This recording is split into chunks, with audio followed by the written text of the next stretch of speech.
Assalamu alaikum. Bismillahirrahmanirrahim. I welcome you all to our Tibb Talks session series, where this time, in accordance with the World Cardiology Day, we are going to present about cardiovascular screening, the myths, dilemmas and challenges which we face on day-to-day basis as clinical cardiologists, as well as a general population. So we're going to make a start.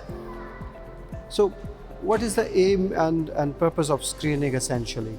So the aims of screening should be that we should be able to detect cardiac disorders early, we should be able to intervene early, we should be able to prevent early, and then all these things leads to better quality of life as well as better utilization of the healthcare resources, especially in healthcare resource depleted economies like ours.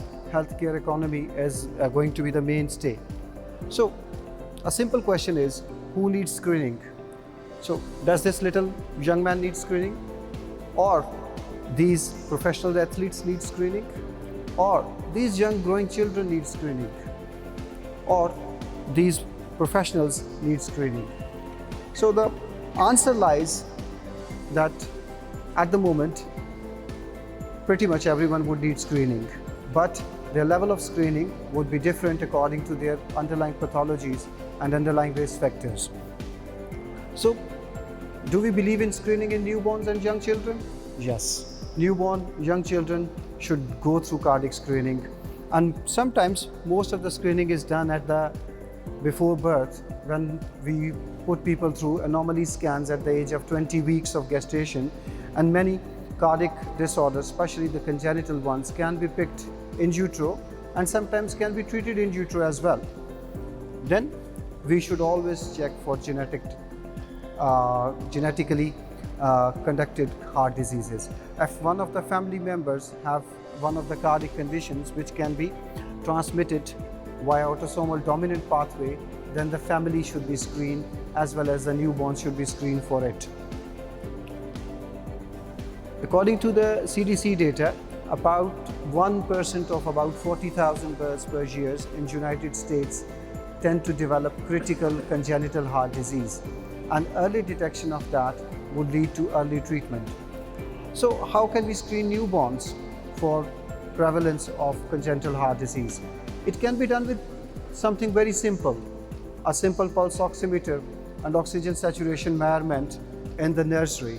And if they follow the algorithm, this simple, inexpensive pulse oximetry test can detect critical congenital heart disease in young children or in newborns. Nowadays, this is pretty much available in every home, so this can be used as a very good screening tool for critical congenital heart disease. In children, do we need to screen all the children? But is it theoretically possible to do that? So if any children who presents with swollen legs, periorbital edema, shortness of breath, and if they're not growing and achieving their age predicted landmarks, then we should screen them for heart disease. Because most commonly, young children tend to have congenital heart disease, heart defects which are masqueraded by other conditions. Failure to thrive can be due to a concomitant respiratory tract infection. Failure to thrive could be due to a concomitant deficiency of growth hormones, but cardiac disease remains one of the biggest factors in terms of failure to thrive in young children. So, what screening tools can we employ to screen young children? Maybe a simple ECG, but definitely an echocardiogram to look for any congenital anomaly. Same again, pulse oximetry, and in very few cases we can employ invasive studies in terms of measurement of pulmonary pressures and shunts to look for appropriate treatments for young children. Congenital heart disease in young children, if it is treated, they tend to develop better quality of life, they tend to have longer life as compared to children whose congenital heart disease is not corrected in the childhood. So what about these guys? A big population, a population who is growing every day, a population we are seeing every day. They have a new toy in their hand, they're always busy on their phone, they're always busy with technology. Do we need to screen these guys? Because these guys are the one who are moving from the childhood into adulthood. So their body is changing, so is their cardiac structure, so is their cardiac physiology. So young people, teenagers, very young men, very young women, if they present with shortness of breath, if they present with recurrent syncope, if they present with palpitations, and if they present with syncope or pre-syncope on exertion, these all are red flags. One big red flag we miss is family history of sudden cardiac death below the age of 40. If a young person comes to the clinic with history of syncope and they just say these words that someone else in the family died below the age of 40 suddenly, that is a very big red flag. That means that they shouldn't leave the clinic without appropriate screening and risk stratification. Why are we so scared of this? One thing is we do not want to lose young people because they are going to take over. They are going to take us to better future. So screening tools for adolescents include ECG with a specific focus looking for any pre-excitation syndromes, any sick sinus syndromes, long QTS syndromes, and especially SVTs and tachycardias, which are very common in teenagers and especially adolescents who are moving from childhood into adulthood. They all should get echocardiograms so that we can screen for rheumatic heart disease, we can look for any infective cardiomyopathies, hypertrophic obstructive cardiomyopathy and dilated cardiomyopathy. They are very common and undiagnosed in young people because in young people, as they are at the peak of their life, they do not present with symptoms. They are very keen to brush away any symptoms, suggesting that I'll be fine. Similarly, cardiac monitoring, a prolonged cardiac monitoring for 24 hours or even a 7 to 21 day event monitor should be considered in people who are coming with high risk factors or red flags for heart disease. Now we move on to adults. The spectrum totally changes when we move on to from children, adolescents into adults. The change in spectrum is mainly because there's a change in risk factors. They are getting older. They are developing hypertension, they are developing diabetes, they are developing bad habits, they are developing bad lifestyles, and that leads to a totally shift in terms of cardiac problems. While in young people, in children, we are dealing mostly with rhythm problems, but in adulthood, we are mainly dealing with pump failures and vascular problems, resulting into myocardial infarctions and early death. So, this is a typical adult who is very angry, who is very fat, who is very lazy and very stressed, plus is smoking heavily. So these are the people who are at a higher risk of developing coronary disease and heart disorders. And other risk factors which just creep in with age include obesity, sedentary lifestyle. We all put on nice clothes and sit all day in office and do not do any exercise. That is a risk factor for heart disease. Hypertension and diabetes have a direct link with development of coronary artery disease as well as cerebrovascular disease. So not only these two predispose you to develop heart disease, but also stroke and cerebrovascular disease. Processed foods. We all are moving into fast food. Get a food, eat it quickly, move on. Losing nutrition and adding on to these two factors. Smoking and environmental factors, and not to mention stress. So if you want to look at why people are stressed, I would usually suggest that if we just walk out of the hospital and get to the petrol pump and have a look, and you can see why people are stressed. They're fighting with each other, they're yelling at each other, even at the traffic lights. So this is one of major risk factors which creeps in with age. Younger people are not stressed. So how can we screen our adults? So there's a long list of screening tools available for adults. Screening ECGs, screening echocardiograms, exercise tests, stress tests, even CT coronary angiograms. All these things are there to evaluate for heart disease. They are there to screen for it. And the sooner we screen for it, the early we detect it, The earlier it is detected, the better outcomes we get. The reason why we need to screen is because we want to prevent. Now I want to pay more time on this specific issue because this is probably one of the most neglected topics in cardiology as well. Screening for heart disease in young women who happens to be pregnant. So pregnancy is not a disease, it's just a different physiological environment. But usually this population of patients is not counted into major studies, major research because of the short span of time. So usually it's missed. So young girls who are pregnant, if they are coming with palpitations, shortness of breath, pedal edema, all these things can happen normally in pregnancy. So the diagnosis is usually missed. We are not paying too much attention to that. If a young girl who is pregnant comes to the clinic, say I'm short of breath, you think that this must be due to pregnancy, but not due to the heart disease. So pregnancy-induced hypertension and diabetes, that is also one of the biggest risk factors. Young girls develop MIs in an age where they shouldn't develop it. Postpartum and peripartum cardiomyopathies, often missed, but now we are seeing more and more of them because we are screening more of them. Pregnancy-induced heart attacks, yes. Being a female, being a young female in that age group protects you from having heart attacks, but being pregnant puts you at a risk of getting heart attacks.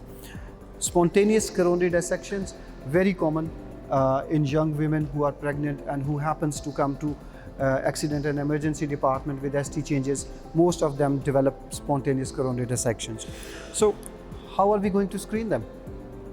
So simple screening tools, a simple ECG in clinic, a simple echo while they are having their anomaly scan or multiple scans which they happen during pregnancy.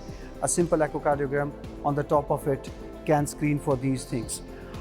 Because if we do that, then we can have a patient-tailored care during pregnancy and postpartum period. Young women can develop eclampsia or pregnancy-induced hypertension. If untreated, that can lead to very high fetal as well as maternal mortality.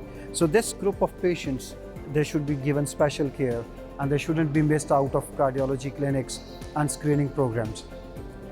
Now, when we come to the elderly, because we all are slowly and steadily moving into that bracket, we would be entering this era.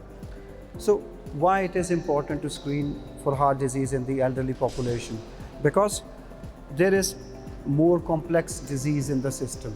They have aged, their body has aged. So they have more complex vascular responses. Their arteries are stiffened. They are more, what I would say, their vascular tone has increased. They have more complex, more structural heart disease. By that I mean they tend to develop structural heart disease in terms of valve problems. Their valves become calcific. They started developing aortic stenosis, mitral stenosis. Their coronary arteries tend to develop more calcium in them, so they tend to have more difficult calcific coronary artery disease. And then biggest thing is more complex interaction of polypharmacy.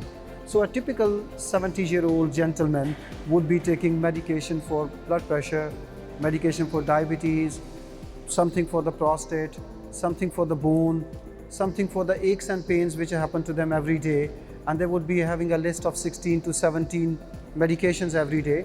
Add in 2 to 3 multivitamins prescribed by different people, plus a stomach protection, so they end up with lot of polypharmacy, and that causes a lot of interactions in terms of cardiac responses. And elderly have more complex autonomic and neurohormonal response. Their response to stressful situation is entirely different to younger people. So most of the time, the elderly would present to us with syncope. They would present with shortness of breath on exertion, mainly hypertension and falls, and with hypertension, more fluctuating blood pressures, more difficult diabetes to control. And that is why it's paramount to screen elderly as early as possible. All we need to do is 2 simple tools to check for their ECGs, get them an echocardiogram, and sit down and look at their drug chart and do their pharmacology review. That is something which is oddly missed, and in our clinical practice we see people coming with 4 or 5 scripts from 4 or 5 different consultants. They themselves don't know what they are taking, and if you jot them down, you can work out that sometimes the medications are being duplicated by different consultants, sometimes plenty of drug interactions are happening, and if we spend maybe 4 or 5 minutes assessing their pharmacology, we can prevent falls, we can prevent elderly from having accidents, and we can prevent them from having fatal events. So my next question is, where does the dilemma lies? So the dilemma with cardiac screening lies is that up till now we have ascertained that every age group need cardiac screening right before their birth till they die. How are we going to achieve that? Who to screen? Shall we screen everyone with a heart? Anyone born with a heart should be screened?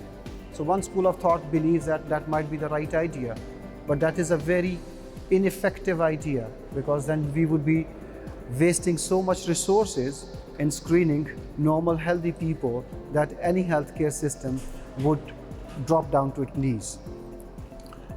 Do we screen only symptomatic patients? I think probably the answer to that is yes. Anyone coming with symptoms who have any red flags for heart disease should be screened. Then shall we only screen high-risk individuals? Because we are short on cash, we do not have enough people to work with us, and we should only do high-risk patients? Probably yes. But what about those?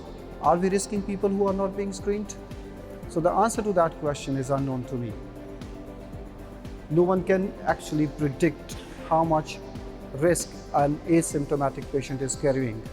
But if we go by the numbers, then we can hide behind the numbers, saying that if they do not have major risk factors for heart disease, and if they do not have any major symptoms, then we are safe not to screen them. But this is an area, the answer to which, if anyone knows, I would be very happy to accept that. What are our challenges? Our biggest challenge in achieving is health economics. To unroll any large screening programs, it needs a lot of infrastructures. It needs a lot of capital input by the healthcare authorities or healthcare establishments, either in the private sector or in the public sector. Delivery and availability of screening tools. Can we get these tools deliverable to everyone? There is a very big drive going on for people to have easy access to these screening tools. A prime example is, you all are very keen on technology, Apple Watch getting a patent for ECG recording in people in USA. So if they have a wearable technology which can monitor their heart rate and a 3-point ECG, they are going to accept this as enough screening tool.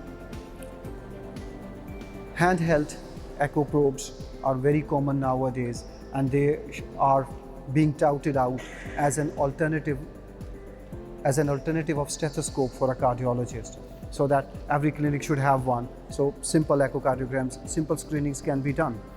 But the bulk of screening has to be done in primary health care. Any screening program cannot be run in a tertiary care hospital which is there to support that. So I think a big chunk of this lies with the primary health care. It lies with our family physicians. It lies with what I usually say, physician in our society or in our colony who is sitting there. And if they play their part in terms of screening, then a lot of this can be achieved. Secondly, we have to increase our awareness about screening. Cardiac screening shouldn't be for people who are joining the army. It should be for everyone. While people who are joining forces, they put through cardiac screening, what about the people who are joining an office? What about people who are going to operate a crane? What about people who are driving on the road and not being screened? So awareness should be there. More and more people should be screened about it. Age-old saying, prevention is better than cure. So how can we do that? Change the lifestyle, change the habit. So if you are in habit of being lazy with your phone, you can play with your phone if you're walking. So put in some steps. All of us have smartphones nowadays with step counters. Give yourself a challenge that I'm going to walk 6,000 steps today. because I did 4,000 yesterday. Take it up to 10,000. Push yourself. Be aware of new symptoms. Don't, if you are developing a symptom, don't believe कि मौसम बदल रहा है तो कुछ हो गया है. Give it a thought. If people early screening, it prevents disease progression. If we can pick something early, we can treat it effectively, and early cure prevents complication. So this is a little declaration of interest that all the screening tests and tools which we mentioned earlier, they are readily available in a hospital. It shouldn't sound like a sales pitch, but we as a team have access to all those screening tools which we have mentioned, and we can guide our colleagues in terms of selecting the right tool for the right patient. So I conclude here, and if anyone has any questions or remarks, I'm very happy to answer.